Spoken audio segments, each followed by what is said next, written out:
right, Brady. Today is your day. How long you had braces? 3 years. 3 years Brady's had braces. First they said it's going to take about a year, which I didn't believe that.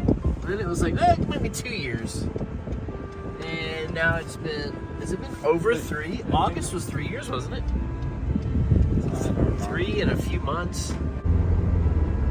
But today's the day Brady gets his braces off. Finally. I'm excited, Brady. I'm not as excited as you are. Mom already said, send me a picture as soon as he gets them off. Okay.